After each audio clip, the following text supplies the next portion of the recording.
Assalamualaikum warahmatullahi wabarakatuh. Halo semuanya teman-teman. Selamat malam, selamat datang kembali di channel Ilo Bercerita. Dan masih bersama saya Ilo dimanapun teman-teman berada. Semoga teman-teman selalu dalam keadaan sehat, berbahagia, dan dimurahkan rezekinya. Amin, amin ya robbal alamin. Doa terbaik untuk teman-teman semua ya. Dan pada kesempatan yang baik ini kami akan membawakan satu kisah yang merupakan kiriman dari salah satu subscriber kami, yaitu Bang Arit yang ada di Garut. Wah, terima kasih sekali atas kiriman kisahnya yang luar biasa ini. Dan tapi sebelum kita masuk ke dalam kisahnya, buat teman-teman mungkin yang baru bergabung atau yang sudah lama bergabung tapi lupa ya, belum subscribe, bisa diklik dulu dong tombol subscribe, jangan lupa lonceng notifikasinya dinyalakan agar teman-teman selalu mendapatkan notifikasi dari konten-konten yang akan kami upload di setiap harinya. Dan untuk channel Ilo Bercerita ini kami upload setiap hari teman-teman ya, setiap malam jam 9 malam waktu Indonesia bagian Barat. Dan gak pakai berlama-lama lagi, buat teman-teman pasti udah gak sabaran kan untuk masuk ke dalam kisahnya. Kita langsung saja masuk ke dalam kisahnya. Kita menuju ke tanah Garut.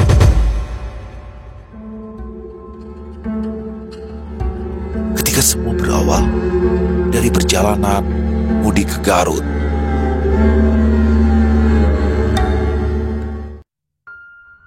Lampu-lampu jalanan mulai jarang ketika kendaraan yang Ari tumpangi semakin mendekat ke daerah perbukitan di Kabupaten Garut. Sementara malam sudah benar-benar gelap. Jam di dashboard mobil menunjukkan pukul 19.45. Udara yang masuk terasa dingin dan lembab. Ari yang mengenakan jaket hitam tebal menarik resletingnya hingga ke leher. Pandangannya terpaku keluar jendela, menyaksikan bayangan pepohonan yang bergoyang tertiup angin. "Sebentar lagi sampai, Pak," ujar sopir angkutan dengan suara serak memecah keheningan. Malam itu hanya dia satu-satunya penumpang yang tersisa. Bahkan awalnya si sopir keberatan harus mengantar sejauh itu. Dia hanya bersedia mengantar kalau diberi upah yang lebih besar. Mau tidak mau, Arit harus merogoh kantong lebih dalam daripada dia harus berjalan kaki sambil membawa ransel dan kantong oleh-oleh ke kampungnya. Arit mengangguk, tidak berniat memulai percakapan. Pikirannya sudah dipenuhi bayangan rumah mertuanya, sebuah bangunan sederhana berbahan kayu dengan halaman luas yang terletak di pinggir desa. Sudah hampir 7 tahun Arit menikah dengan Aini, tetapi mereka masih belum bisa hidup bersama. Aini terpaksa ditinggal di desanya, sementara Arit harus bekerja di Jakarta sebagai buruh bangunan. Arit lebih sering tinggal di lokasi pembangunan bersama teman-temannya. Dengan begini, ia bisa mengurangi biaya hidup dan bisa mengirim lebih banyak uang untuk istrinya. Aini semula sempat menolak tinggal berjauhan, tetapi ia terpaksa menyetujuinya. Ketika hamil muda, Arit bahkan sampai memohon-mohon agar Aini pulang kampung saja demi kebaikan anak mereka. Arit hanya pulang setahun 2 kali. Demi menghemat pengeluaran, dia lebih suka menabung agar suatu hari nanti bisa membangun usaha sendiri setelah pulang kampung. Menahan rindu selama beberapa waktu sepertinya tidak terlalu buruk juga. Lagi pula, keadaan ini tidak akan berlangsung terlalu lama. Arit menelan ludah, membayangkan kehangatan segelas teh manis yang akan disuguhkan istrinya begitu dia tiba. Hanya saja, rasa lelah karena perjalanan panjang dari Jakarta membuatnya lebih ingin langsung merebahkan badan di kasur. Ketika mobil angkutan itu berhenti di depan jalanan kecil menuju rumah mertuanya, Arit pun menghela nafas panjang. Dia melirik arlojinya pukul 21.00 tepat. Udara di luar terasa lebih dingin saat ia membuka pintu mobil. Jalan tanah yang membentang di hadapannya hanya diterangi lampu redup dari teras rumah-rumah penduduk di kejauhan. "Coba hitung lagi, Pak. Takutnya ada yang kurang." Sopir angkutan itu menerima uang yang diberikan Arit, menghitungnya sebentar lalu mengangguk. "Pas. Terima kasih sudah diantar, Pak." Arit membawa ransel dan bawaannya lain keluar dari mobil. Sopir itu lantas segera memutar mobilnya dan pergi meninggalkan Arit sendirian. Langkah-langkahnya terdengar jelas di tengah kesunyian malam. Bau khas dedaunan basah dan aroma kayu bakar samar-samar tercium. Beberapa anjing kampung yang duduk di halaman rumah tetangga menggonggong keras melihatnya. Arit tidak peduli, apalagi setelah tetangganya menegur para anjing-anjing itu agar tidak berisik. Dia mendekap jaketnya lebih erat demi menahan dingin yang semakin menusuk. Rumah mertuanya mulai terlihat ketika ia melewati belokan terakhir. Cahaya lampu dari dalam rumah menyembul melalui celah dinding kayu. Langkahnya melambat. Tiba-tiba pintu depan terbuka, memperlihatkan bayangan seorang perempuan yang berdiri di ambang pintu. Itu adalah istrinya, Aini. Tubuhnya tampak kecil di tengah malam yang pekat. "Kang, akhirnya kamu datang juga." Suara Aini terdengar pelan. Dia menunggu di teras dengan tangan bersilang di depan dada menahan hawa dingin. Ari tersenyum tipis, lalu mempercepat langkahnya. Begitu sampai di teras, ia menurunkan tas, membiarkan Aini menarik tangannya masuk ke dalam rumah. "Yang lain sudah tidur?" tanya Arit sambil melepas sepatu. Lantai rumah itu terasa hangat di bawah telapak kakinya berkat tikar pandan yang sudah digelar api. "Tadi ibu nungguin sampai ketiduran di kamar," jawab Aini sambil menutup pintu. "Si Ririn juga tidur duluan. Besok dia pasti senang deh ngeliat bapaknya pulang." "Minum air teh hangat dulu, Kang." Aini bergegas menuangkan air dari termos. Suara air panas yang mengalir ke gelas terdengar jelas mengisi keheningan. Ia menyerahkan gelas itu ke tangan Arit yang menerimanya tanpa berkata apa-apa. "Terima kasih," ujar singkat sebelum meniup permukaan gelas. Uap tipis mengepul, membawa aroma melati yang khas. Arit menyeruput perlahan, membiarkan kehangatan minuman itu meresap ke tenggorokannya. "Bapak sama ibu mana?"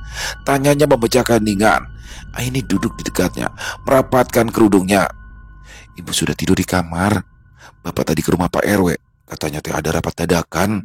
Arit mengangguk pelan, matanya menyapu seisi ruangan memastikan semuanya seperti yang dia ingat. Tidak ada yang berubah.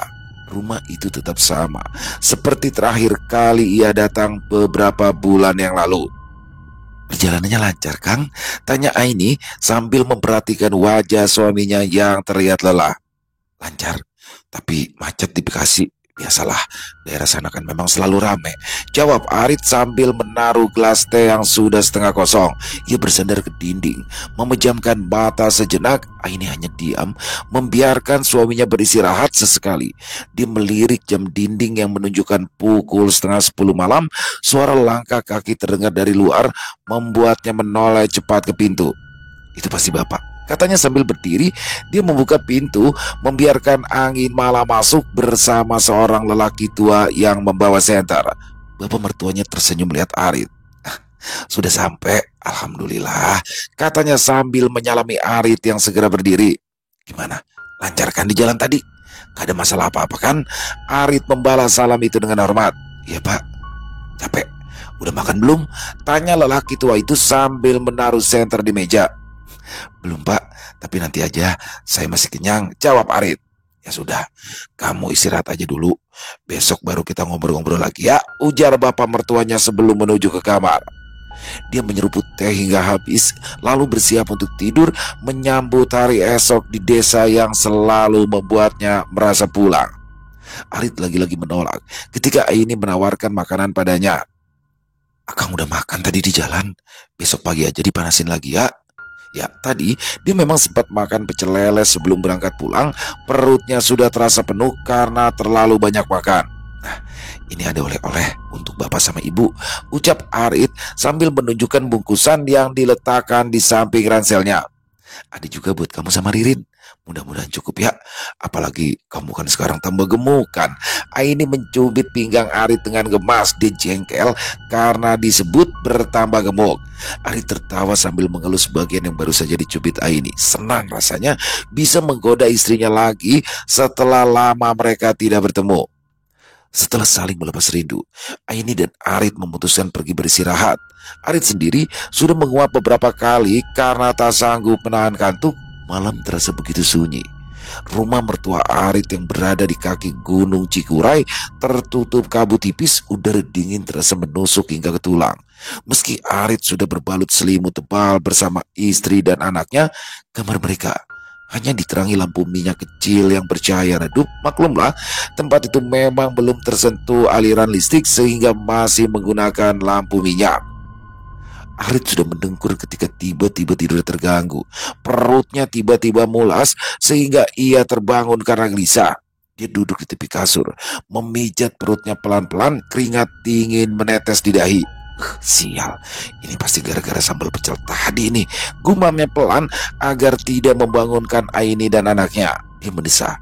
Di desa itu, buang hajat bukanlah perkara mudah. Semua rumah masih bergantung pada pancuran yang berjarak cukup jauh di lembah. Hanya saja, di tengah malam seperti ini, pergi ke sana bisa dikatakan sebagai hal yang mustahil. Langit yang gelap gulita dan cerita tentang angkernya tempat itu langsung terlintas di kepalanya. Ia mengingat ucapan ini beberapa waktu lalu. Di belakang rumah, di dekat pohon cengkeh sama pohon pacar kuku, ada tempat buang hajat. Cuma gubuk kecil berdinding karung, tapi lumayan kalau mendesak. Arit menghela nafas panjang, lantas mengumpulkan keberanian. Setelah menyalakan senter, Arit meraih ember kecil di sudut dapur yang sudah diisi air. Langkahnya pelan. Ketika ia membuka pintu belakang, udara dingin semakin terasa menusuk kulit. Daun pintu berderit pelan saat didorong. Suaranya terdengar nyaring di tengah keheningan malam. Di luar, malam benar-benar pekat. Hanya sinar senter yang sedikit menerangi kegelapan di depannya. Rumah-rumah panggung di sekitaran tampak seperti bayangan hitam yang berdiri kokoh. Arit menarik nafas panjang, menenangkan dirinya. Cuma buang hajat, gak usah mikir yang macem-macem. Tapi nyatanya jantungnya tetap berdetak lebih cepat. Dia melangkah ke arah kebun di belakang rumah. Jalan setapak yang mengarah ke gubuk kecil itu tertutup daun-daun kering. Serak, serak. Suara itu terdengar jelas. Setiap kali sandal jepitnya menginjak daun-daun itu, pohon cengkeh dan pacar kuku berdiri tegak di kanan kirinya. Batang-batangnya menjulang tinggi seperti bayangan hitam besar. Tidak jauh dari sana juga ada 2 batang pohon durian yang belum waktunya berubah, tetapi saat berbuah, buah yang dihasilkan selalu diperebutkan karena rasanya yang berbeda dari durian lain. Sesekali, suara jangkrik dan gesekan dedaunan tertiup angin menemani langkahnya, membuat bulu kuduknya berdiri. Ketika jarak tinggal beberapa meter dari tempat buang hajat itu, Arit berhenti sejenak. Dia menyinari sekeliling dengan senter, memastikan tidak ada yang aneh. Gubuk kecil itu terlihat seperti yang ini gambarkan. Bangunan sederhana yang dikelilingi oleh karung-karung bekas sebagai dinding. Atapnya hanya berupa lembaran seng yang sudah mulai berkarat. Arit mempercepat langkah. Bau khas kebun campuran aroma tanah basah dan dedaunan semakin terasa menyengat hidung. Dia tidak ingin lama-lama di luar. Yang keadaannya sangat mengerikan itu. Belum genap 1 menit ia berada di tempat itu, angin dingin tiba-tiba datang dari arah depannya. Suaranya seperti bisikan yang menyapu daun-daun kering di sekelilingnya. Angin yang datang tidak hanya membawa rasa dingin, tetapi juga aroma lain, seperti bau kayu yang terbakar setengah matang. Arit berhenti sejenak, memasang telinga. Rasanya udara di sekitarnya menjadi lebih berat. Hanya angin, itu cuma hanya angin. Gumamnya lagi, tetapi firasat mengatakan ada sesuatu yang salah. Senter di tangannya mulai terasa licin.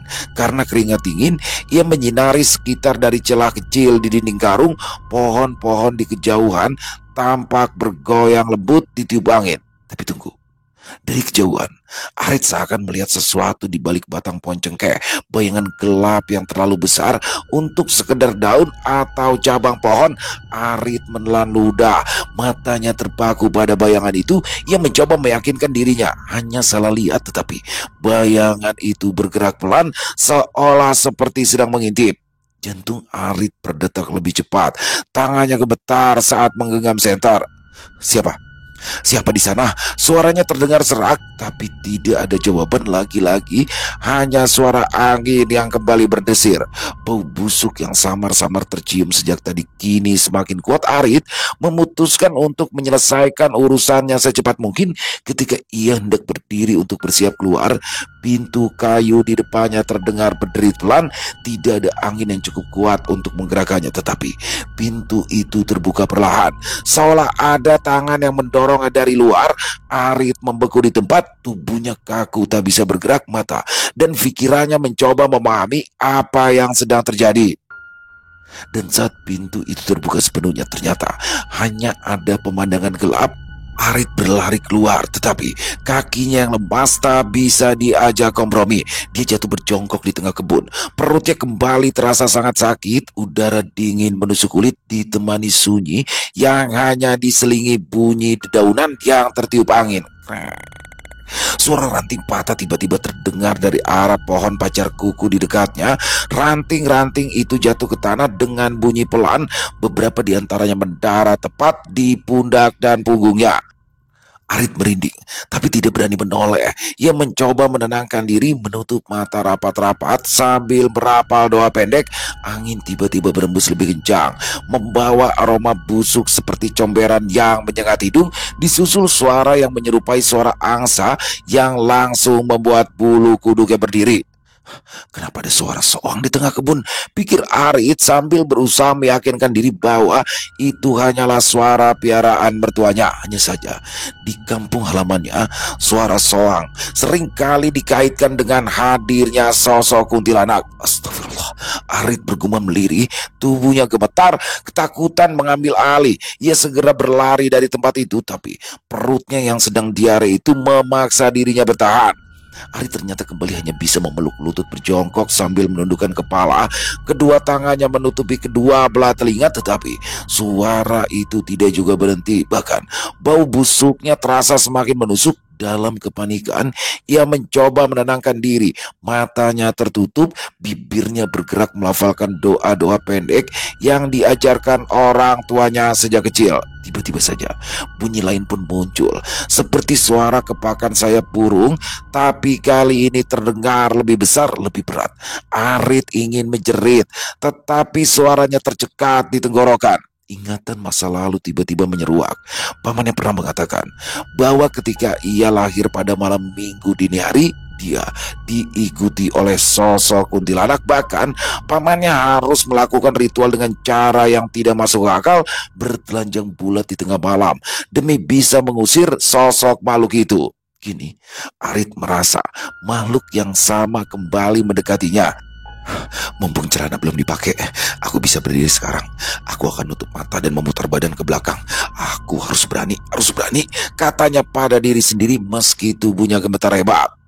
Dengan nafas yang ditarik dalam-dalam, Arit berdiri perlahan. Matanya terpejam saat mulai memutar tubuhnya. Arit hampir berbalik sepenuhnya. Suara tawa melengking perempuan tiba-tiba terdengar dari arah belakang. Suaranya menggema, berputar-putar di atas kepalanya. Arit tidak sengaja membuka mata di atas sana. Arit melihat sesuatu yang tidak akan pernah ia lupakan seumur hidupnya. Sesosok putih menyerupai angsa besar berdiri di samping pohon cengkeh dan pacar kuku. Ukurannya begitu besar, tingginya setara dengan pohon-pohon di sekitarnya. Perempuan itu tertawa lagi, kali ini lebih keras, dengan suara yang terasa menusuk telinga. Arit ingin bergerak tetapi tidak bisa melangkah, bahkan tidak bisa menggerakkan jari-jarinya. Lalu entah dari mana keberanian tiba-tiba muncul. Tubuhnya yang semula kaku perlahan bisa digerakkan. Arit memejamkan mata lagi, mencoba menenangkan diri. Aku nggak boleh lari. Aku harus berjalan pelan. Kalau aku lari bisa celaka. Jalanan di sini gelap dan penuh lubang. Arit memaksakan diri melangkah pelan, meninggalkan kebun dengan hati-hati. Meski tubuhnya masih gemetar, ia terus berjalan menuju rumah. Setiap langkahnya terasa berat, seolah ada sesuatu yang menariknya untuk kembali. Tapi ia berusaha melawan rasa takutnya, terus menggerakkan kakinya hingga akhirnya ia tiba di rumah. Sesampainya di rumah, Arit langsung masuk ke kamar tanpa berkata sepatah kata pun. Arit membungkus tubuhnya dengan selimut, menggigil sambil meringkuk di sudut kasur. Dalam hati ia bergumam, sial, kenapa aku harus jumpain mereka lagi? Sudah bertahun-tahun tidak pernah melihat hal seperti ini. Malam itu terasa panjang bagi Arit. Suara tawa itu masih terngiang di telinganya, sementara bayangan sosok putih menyerupai angsa terus saja menghantui pikirannya. Aduh, kumat lagi. Arit menggeram pelan. Rasa mulas di perutnya kembali menyerang. Baru saja ia berhasil kembali ke kamar setelah perjalanan pertamanya ke kebun. Kini perutnya kembali memberontak. Ia memandangi istrinya yang masih tertidur lelap di sampingnya. Wajah perempuan yang dicintainya itu terlihat damai, sementara perut Arit seperti sedang diremas dari dalam. Astaga, kenapa harus begini lagi sih? Gumamnya Liri. Ia menajamkan mata sejenak, berharap rasa bolas itu hilang dengan sendirinya, tapi tidak. Semakin menahan, semakin sakit yang ia rasakan. Terpaksa Arit harus pergi lagi ke kebun belakang, tempat ia menemukan saung kecil yang menjadi tempat darurat untuk buang hajat. Dengan langkah berat, Arit bangkit dari tempat tidur. Lampu kamar sengaja dibiarkan mati agar tidak membangunkan istrinya. Di luar, udara malam terasa lebih dingin, lebih pekat, dan lebih mencekam dibanding sebelumnya. Ia kembali meraih ember kecil berisi air yang masih tersisa dari perjalanan pertama. Senter menjadi satu-satunya sumber cahaya yang ia andalkan. Jalan menuju kebun terasa lebih sunyi. Suara langkahnya di atas dedaunan kering terdengar begitu jelas di tengah keheningan. Tolong, jangan ganggu saya. Saya cuma ingin menyelesaikan urusan saya. Sama sekali tidak berniat mengganggu, gumam Arit sambil terus melangkah. Kata-kata itu lebih untuk menenangkan dirinya sendiri daripada siapapun yang mungkin mendengarnya. Sesampainya di kebun, Arit bergegas menuju tempat yang tadi sempat ia gunakan, tetapi sebelum sempat berjongkok, udara di sekelilingnya kembali berubah. Angin dingin bertiup dari arah depan, menyapu dedaunan kering hingga berterbangan. Suara gesekan ranting pohon terdengar, seperti jeritan halus yang memecah keheningan. Astaga, desis Arit, tubuhnya merinding seketika. Jangan ganggu, katanya setengah berbisik. Arit menelan ludah karena sudah tidak tahan lagi.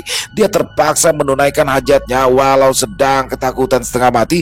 Ketika Arit berjongkok, terasa ada rabaan jemari halus yang menyentuh baunya. Sentuhannya dingin seperti baru saja memegang es. Arit spontan menoleh, dan di sana kembali ia melihat sosok yang sama.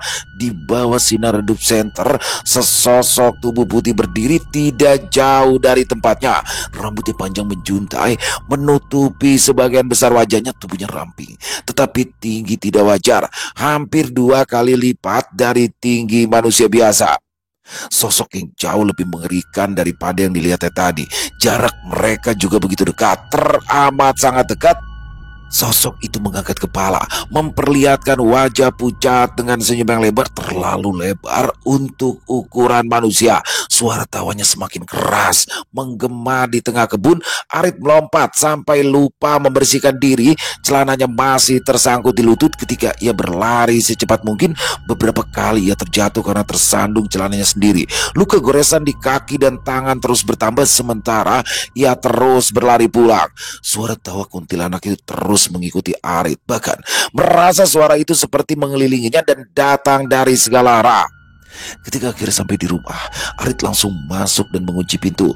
Hidung Arit kembang kempis, mencium bau kotoran bercampur dengan daun busuk di sekujur tubuhnya. Keesokan paginya, Arit menceritakan kejadian itu kepada istrinya. Perempuan muda itu mendengarkan sambil tersenyum simpul, seolah tidak benar-benar mempercayai apa yang baru saja diceritakan. Makanya jangan suka makan yang pedes-pedes, ujarnya santai sambil menyendokkan nasi ke piring. Arit mendengus karena istrinya terlalu meremehkan pengalamannya. Kamu teh gak kasihan apa? Tanyanya setengah kesal. Ini tertawa. Bukan Kang Arit sendiri yang bilang kalau dari kecil sering lihat yang begituan, ya jadi buat apa kasihan? Istrinya tertawa terbahak sementara Arit menggelengkan kepala. Nanti malam kalau mau ke belakang lagi, bangunin Aini aja Kang. Mungkin karena Akang jarang pulang kampung, makanya makhluk penghuni kebun jadi pengen kenalan. Memangnya kamu gak takut? Arit tidak mengerti kenapa Aini bisa bersikap sesantai itu. Ya kenapa harus takut atuh? Mereka kan sengaja dipasang bapak untuk jagain kebun dari gangguan maling. Apalagi kalau sudah musim durian nanti. Menurut Aini, dulu mereka nyaris selalu kecolongan tiap kali musim buah. Jadi untuk mengantisipasi kejadian yang sama, bapaknya meminta syarat untuk menjaga kebun agar aman dari para pencuri. Tiap kali ada yang berani mengambil buah-buahan ataupun bagian tanaman apapun tanpa meminta izin terlebih dahulu, maka orang itu akan diteror. oleh sosok kuntilanak penjaga kebun. Kenapa kamu baru cerita sekarang? Sesal Arit. Kalau tahu ada penunggunya mah jelas aku minta ditemani kamu ke belakang. Ini tersenyum malu.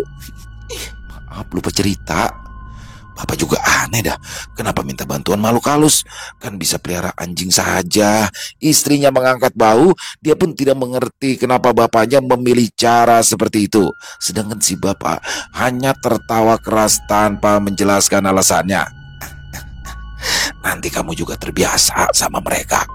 Arit menghabiskan waktu selama 7 hari di kampung istrinya itu. Udara segar dan suasana pedesaan yang menenangkan sedikit banyak berhasil mengendurkan beban pikirannya. Tapi hari itu, dia harus kembali lagi ke Jakarta untuk kembali bekerja. Bus yang akan dia tumpangi berangkat sekitar pukul 6 sore. Tak lama setelah azan maghrib berkumandang, itu pun Arit harus diantar mertuanya dulu sampai ke jalan utama untuk menunggu bus. Arit berangkat kerja lagi ya pak? Dia berpamitan sambil mencium tangan sang mertua. Bus besar yang dinaikinya tampak sepi. Hanya ada 5 penumpang yang berada di dalamnya. Belum lagi genap 3 kilometer, tubuh Arit sudah terasa tidak nyaman. Kepalanya mendadak berat, pandangannya berputar dan rasa mual menyerang. Ini agak aneh, karena Arit bukanlah orang yang biasa mabuk perjalanan. Rasa mual itu semakin menjadi-jadi, sehingga terpaksa ia membuka ransel. Tadi sebelum berpisah, Aini sempat menyelipkan beberapa butir obat agar ia tak mabuk di perjalanan. Arit memandang obat itu dengan perasaan campur aduk. Baru kali ini dia sampai minum obat hanya karena naik bus.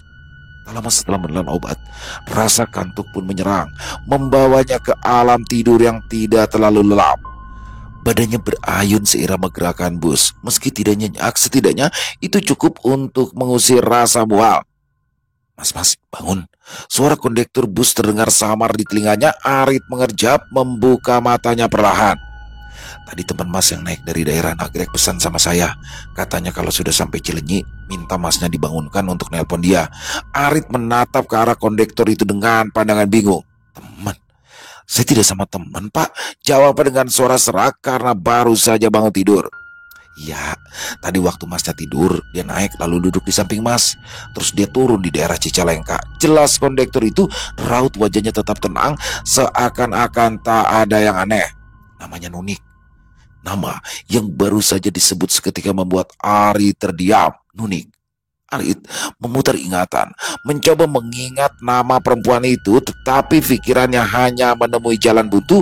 Tidak ada teman ataupun kenalan ia yang bernama Nunik yang pernah dijumpai. Sudahlah, gumam dalam hati. Ia memilih untuk tidak terlalu memikirkan hal itu. Mungkin kondektur itu salah dengar, atau mungkin itu hanya lelucon seseorang. Lagi pula, dia tadi tidurnya tidak terlalu nyenyak. Kalau memang ada temannya yang duduk di samping, tentunya Arit akan menyadarinya. Bus tiba di Jakarta sekitar tengah malam. Arit turun dengan langkah yang lesu. Tubuhnya masih terasa lelah walau sudah tidur selama perjalanan. Kosannya berada di lantai 2 sebuah bangunan yang amat sangat sederhana. Arit menaiki tangga dengan langkah berat. Kunci kos diputar perlahan sehingga pintu kayu itu terbuka, menampakkan ruangan kecil yang biasa ia tempati. Hanya saja pemandangan di dalam membuat langkahnya terhenti. Lemari pakaian terbuka lebar dan isinya berserakan di lantai. Kerjaan siapa ini? Ia segera masuk, menyalakan lampu dan memandangi pakaian yang berantakan di lantai dengan ekspresi campur aduk antara bingung dan kesal. Semua pakaian dalamnya tercecer, seperti sengaja diacak-acak. Arit menghela nafas berat, berjongkok, kemudian mulai mengumpulkan pakaian-pakaian itu. Gak mungkin kalau ini ulah teman-teman. Mereka semua kan juga sedang pulang kampung. Ketika Arit meraih salah satu pakaian, tangannya menyentuh sesuatu yang ganjil. Segera Arit membuka lipatan kain itu dan melihat tanah merah menempel di balik pakaian-pakaiannya. Kok ada tanah? Gumamnya, alisnya berkerut dalam. Arit menatap lemarinya yang kosong. Di bagian bawah lemari itu juga terdapat sisa-sisa tanah merah yang bercampur pasir dan kerikil. Arit berdiri, menatap sekeliling ruangan. Tidak ada tanda-tanda orang masuk secara paksa. Jendela terkunci. Pintu pun tadi jelas terkunci sehingga harus dibuka dari luar. Lalu tanah merah ini dari mana datangnya?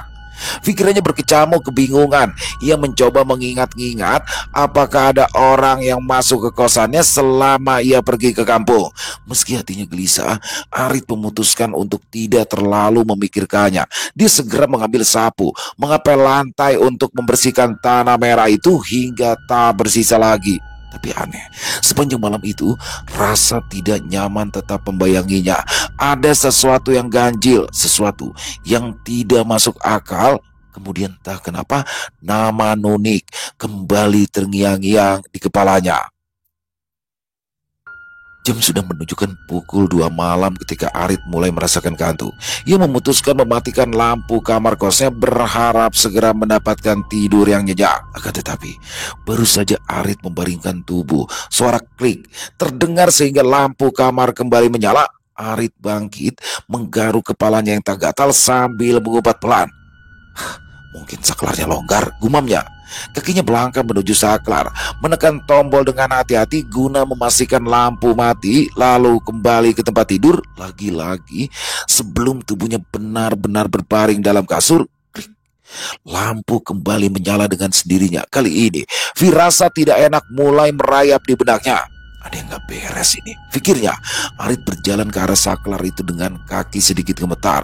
Ia memeriksa lebih teliti, tidak ada kabel yang putus atau tanda-tanda kerusakan lain. Arit memutuskan untuk tetap mematikan lampu, lalu berbaring tanpa berpikir lebih jauh. Tapi baru beberapa detik berlalu, suara klik terdengar lagi dan lampu kamar menyala untuk ketiga kalinya. Arit membeku, tenggorokannya tercekat, tubuhnya terasa berat untuk bergerak. Arit menutup dirinya dengan selimut, mencari rasa aman sambil mulutnya bergetar melantunkan ayat-ayat suci. Ketika suasana mulai terasa tenang, bau busuk menyeruak memenuhi ruangan. Bau itu tajam dan menyengat, seperti campuran air comberan dan binatang yang sudah lama membusuk. Arit tersentak. Aroma itu mengingatkannya pada kejadian beberapa waktu lalu saat ia diganggu di rumah mertuanya. Astagfirullah, desisnya. Tubuhnya bergetar ketakutan karena teringat akan perempuan yang berpakaian serba putih malam itu. Tok tok tok, tok tok tok. Ketukan pintu tiba-tiba terdengar. Assalamualaikum. Mas Arit sudah tidur? Suara seorang laki-laki memecah kesunyian malam. Arit mendengarnya dengan jelas. Ya, itu adalah suara Pak Waluyo, tukang bakso langganannya. Hanya saja ada rasa ragu yang merambati pikirannya. Apakah itu benar Pak Waluyo ataukah hanya suara yang menyamar menjadi Mas Waluyo? Dengan sisa keberanian yang dipaksakan, Arit berjalan ke pintu dan membukanya. Pasti ada sesuatu yang penting sehingga Pak Waluyo memanggilnya pada dini hari seperti ini. Maaf Pak, saya tadi dengerin musik jadi nggak dengar. Ada apa ya? Tanya Arit. Pak Waluyo tersenyum kecil sambil menyerahkan bungkusan plastik. Barusan tadi ada teman perempuan Mas yang nitip ini. Katanya namanya Nuni.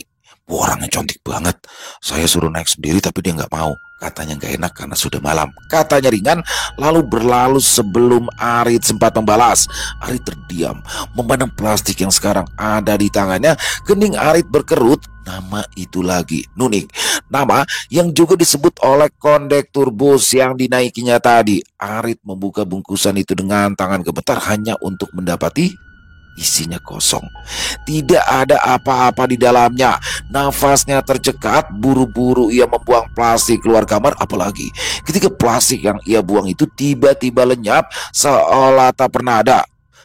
Kok bisa hilang? Aneh banget. Arit sampai celingukan memandang keluar kamar, tetapi bungkusan itu sudah menghilang. Arit masuk ke kamar dengan langkah tergesa, menutup pintu, lalu terduduk di kasurnya. Dia berusaha membaca doa sebisanya untuk menenangkan diri. Setelah agak tenang, barulah Arit berbaring kelelahan.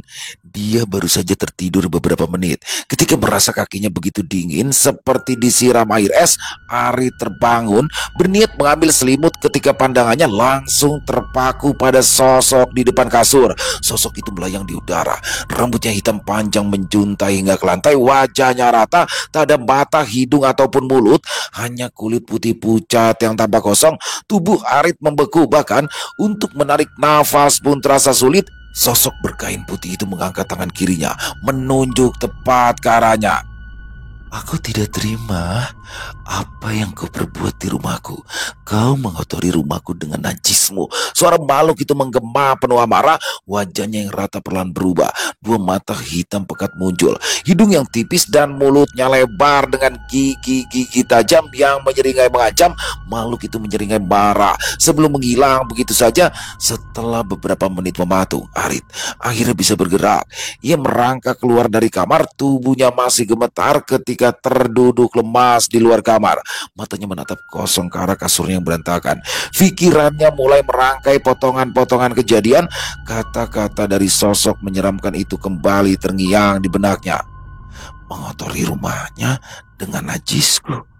Arit jadi teringat kejadian saat perjalanan pulang kampung beberapa waktu lalu. Bus yang ia tumpangi terjebak macet di Nagrek, sehingga Arit terpaksa kencing di bawah pohon besar saat maghrib. Sial, pikirnya. Ya, dia kini yakin makhluk itu berasal dari pohon tersebut. Keesokan harinya, Arit menelpon pamannya untuk menceritakan kejadian itu. Sang paman menyarankan agar ia meminta maaf dengan tulus jika makhluk itu kembali. Dia harus berjanji akan membersihkan bekas kencingnya. Aku tidak bisa membersihkannya sekarang, keluh Arit, karena dia harus segera kembali bekerja. Ya, asal kamu bisa tahan dengan gangguannya, sahut pamannya Arit. Dan benar saja, gangguan itu terus datang. Setiap malam, suara-suara mengerikan memenuhi kamar Arit. Tawa melengking, bisikan bernada ancaman menjadi teman malamnya. Sampai akhirnya di malam Jumat ke-10, gangguan itu mencapai puncak. Arit tertidur lelap ketika dadanya terasa berat seperti ada sesuatu yang menekan. Dia terbangun dengan nafas terengah. Matanya langsung bertemu dengan sosok itu lagi. Makhluk perempuan itu kini duduk di atas dadanya. Kedua tangannya mencengkram lengan Arit dengan kuat. Bola matanya menggantung keluar. Lidahnya menjulur panjang sementara aroma busuk memenuhi kamar. Kamu harus segera datang ke rumahku. Bersihkan semuanya atau anakmu tidak akan selamat. Teriak dengan suara serak yang memekakkan telinga. Sosoknya melayang tinggi, berdiri di pintu sambil terus melotot sebelum akhirnya tertawa keras dan menghilang. Arit terduduk lemas. Rupanya dia sudah tidak bisa menunda lagi. Pohon yang dihuni oleh kuntilanak itu harus ia datangi untuk meminta maaf. Keesokan harinya, setelah memberitahu sang mandor, Arit langsung merencanakan perjalanannya. Jam 2 siang, ia sudah berada di terminal bus siap untuk menempuh perjalanan menuju Nagrek. Rasa cemas yang menggelayuti hatinya membuat setiap langkahnya terasa berat. Penumpang yang ramai ternyata tidak membuat perasaan Arit lebih tenang. Dia masih merasa diawasi oleh sosok yang bernama Nunik itu, sehingga beberapa kali Arit menoleh ke belakang untuk memastikan tidak ada sosok menyeramkan yang mengikutinya. Sesampainya di Nagrek, sekitar pukul 6 sore, Arit langsung turun dari bis, membawa serta 2 botol air bersih yang ia bawa. Langkahnya terasa berat, tetapi tekadnya sudah bulat. Arit berjalan ke arah pohon besar itu. Pohon itu masih sama seperti yang dia lihat terakhir kalinya.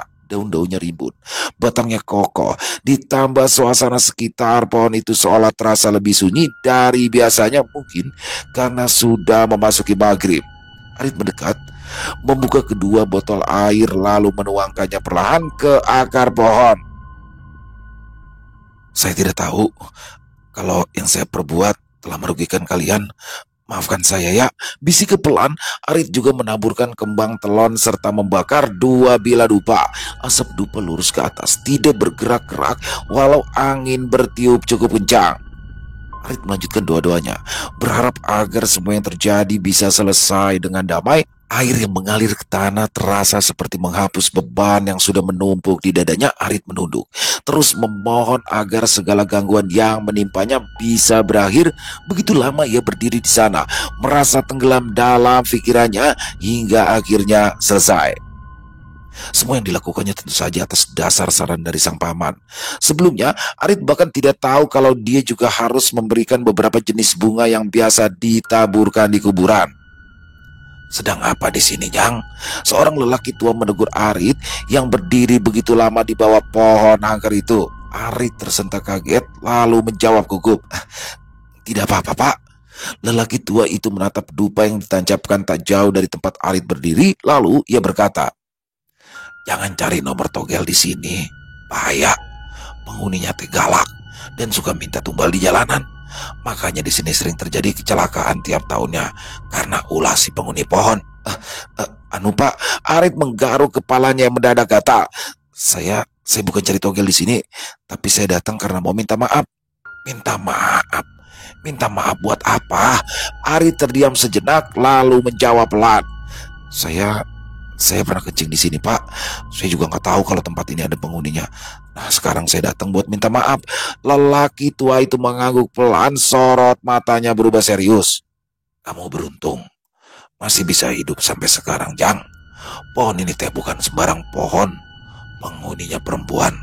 Kalau orang-orang di sini mah nyebutnya Nunik. Dia korban pertama yang meninggal di jalanan ini. Arit mengernyitkan dahi. Meninggal? Meninggal karena apa, Pak? Tanyanya penasaran.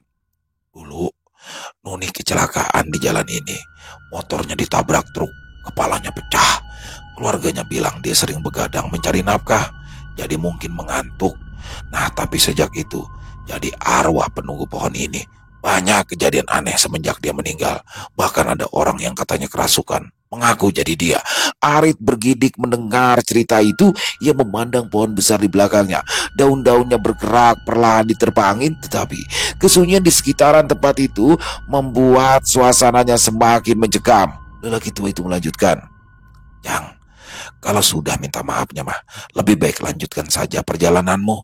Jangan di sini waktu maghrib ataupun malam. Itu waktunya setan gentayangan. Kalau bisa mah jangan pernah lagi berhenti di sini. Baik Pak, terima kasih, jawab Arit sambil membungkuk sedikit. Ia melangkah pergi, meninggalkan lelaki tua itu tanpa berani menoleh lagi ke belakang. Arit tiba di rumah istrinya menjelang malam. Suasana kampung yang tenang membuatnya merasa lebih damai. Setelah menceritakan semua yang terjadi kepada istrinya, ia memutuskan untuk beristirahat selama 2 hari penuh. Hari-hari itu, ia gunakan untuk menenangkan diri dan menghabiskan waktu bersama keluarga dan mencoba melupakan kejadian di Nagrek. Ketika waktunya kembali ke kota, Arit naik bus yang sama. Saat bus melintas di lokasi pohon tersebut, Arit terkejut. Pohon besar yang sebelumnya berdiri kokoh di tepi jalan itu sudah tidak ada. Yang tersisa hanyalah lahan kosong dengan bekas potongan batang yang masih terlihat segar. Seorang penumpang di sebelahnya, seorang lelaki parubaya, melihat keheranan Arit dan berkata, pohon itu baru aja ditebang. Katanya sering bikin masalah. Banyak kecelakaan dan cerita-cerita aneh lainnya. Dan orang-orang di sini akhirnya sepakat buat nebang. Selesai. Wow, luar biasa. Kisah kiriman dari Mas Arit ya, yang ada di kota Garut. Kang Arit berarti ya, karena dari Garut, Jawa Barat.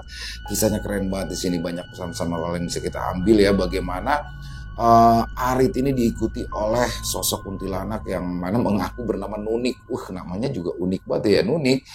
Yang mana dia pikir tadinya itu adalah kuntilanak yang dulu pernah mengikutinya di masa kecil dan juga sempat berpikir apakah itu kuntilanak yang ada di kampungnya.